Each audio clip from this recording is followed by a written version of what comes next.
Right now, at the deepest point of the ocean, there is a plastic bag. It is sitting in total darkness, almost 11 kilometers below the waves. Almost no human has ever been there. More people have walked on the moon. And yet, somehow, our trash got there first. How is that even possible? To understand it, we have to go down there ourselves. So take a deep breath. We are about to descend 11,000 meters, all the way to the bottom of the world. We begin at the surface, in the part of the ocean we think we know. This is the Sunlit Zone, the top 200 meters of water. It is warm, bright, and full of life. In fact, around 90% of all sea creatures live right here, in this thin upper layer. Sunlight still reaches this far, so tiny plants called phytoplankton can grow. Trillions of them drift through the water, feeding the small fish, that feed the bigger fish, that feed almost everything else. It feels familiar. It feels safe. But here is the strange part. This bright, crowded layer is less than 5% of the ocean's depth. Everything you have ever seen, every photo, every documentary, almost all of it happened up here. The other 95% is a world we have barely touched. So let's leave the light behind and keep going down. At 200 meters, the color starts to drain away. Red disappears first, then orange, then yellow. Soon, everything is a deep, cold blue. This is the Twilight Zone, and it is the doorway to the deep sea. Plants can no longer survive here. There is simply not enough light. The water pressure is already rising to dangerous levels. The deepest scuba dive ever recorded reached 332 meters. At that depth, the pressure on your body is like having 200 cars stacked on top of you. And yet, we have completed only 3% of our journey. Down here, life had to invent its own light. Over 90% of the creatures in this zone glow in the dark, using a trick called bioluminescence. They use their light to hide, to hunt, to send signals, and to scare away anything that gets too close. Some fish glow on their bellies to erase their own shadow, so predators below cannot see them against the faint light above. Others release glowing clouds into the water, then vanish while their attacker is blinded and confused. And then there is the anglerfish, dangling a single spot of light in front of its mouth like a deadly fishing lure. Anything curious enough to swim closer becomes its next meal.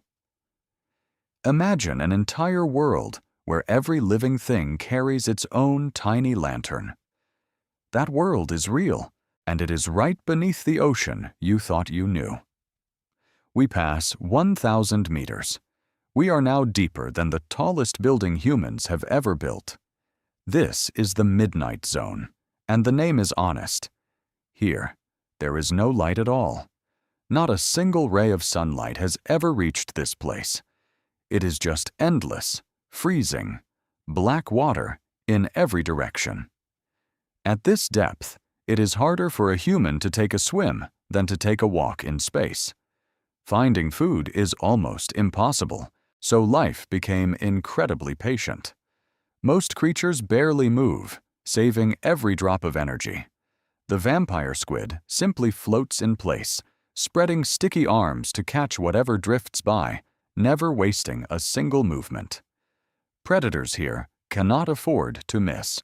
The viperfish carries fangs so long they would not fit inside its own head, ready to trap any prey on the very first strike.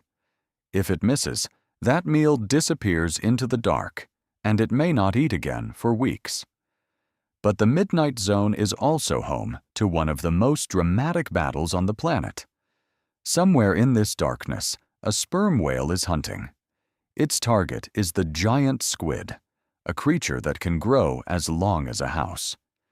The squid fights back with powerful tentacles, leaving deep circular scars on the whale's skin.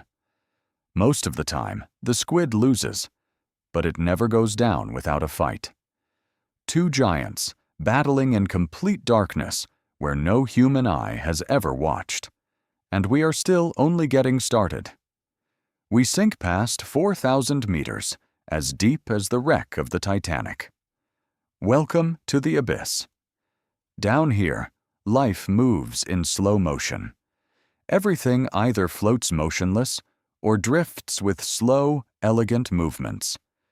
Moving fast costs energy, and energy is the rarest thing in the deep. So how does anything survive with no plants and no sunlight? The answer is a constant, gentle snowfall. Scientists call it marine snow. It is made of dead plankton, tiny shells, and dust falling from the surface above. It drifts down for weeks, and it is the only food most of these creatures will ever get. But the abyss hides a secret. In some places, the seafloor itself is alive with heat. Where tectonic plates pull apart, cracks open in the Earth's crust. Seawater sinks into them, gets superheated by magma, and bursts back out as towering chimneys of black, mineral-rich water. This is where the planet's geology and its biology meet. Around these vents, entire ecosystems thrive in complete darkness, fed not by the sun, but by the Earth itself. Giant tube worms taller than a person sway around the vents, and ghostly crabs gather in the heat. None of them have ever seen sunlight. None of them ever will. It is almost like discovering life on another planet, except this planet is ours. We are deep now, deeper than almost anything alive, but we are still not at the bottom. To reach the true deepest point, we have to enter the Hadal Zone.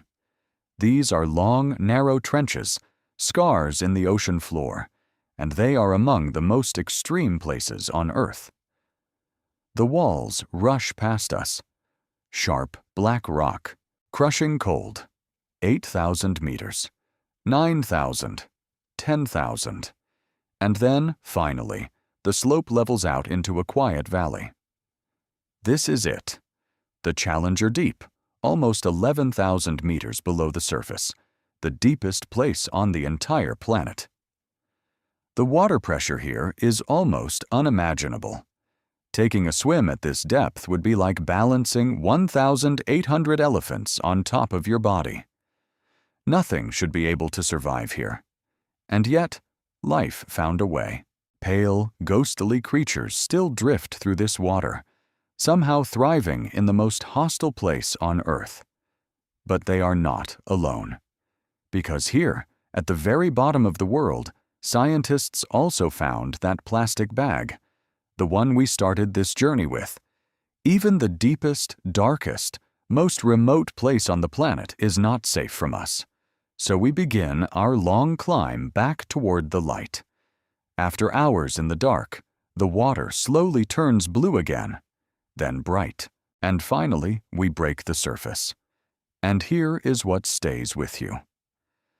We have mapped the surface of the Moon and Mars in stunning detail, but more than 80% of our own ocean has never been explored. The greatest unknown on Earth is not in outer space. It is right here, under the waves. So here is my question for you. If we can reach the bottom of the ocean with our trash, but barely with our science, what does that say about us? Tell me what you think in the comments. And if you want to keep exploring how our world really works, subscribe and come with us on the next journey. The planet still has so many secrets left to tell.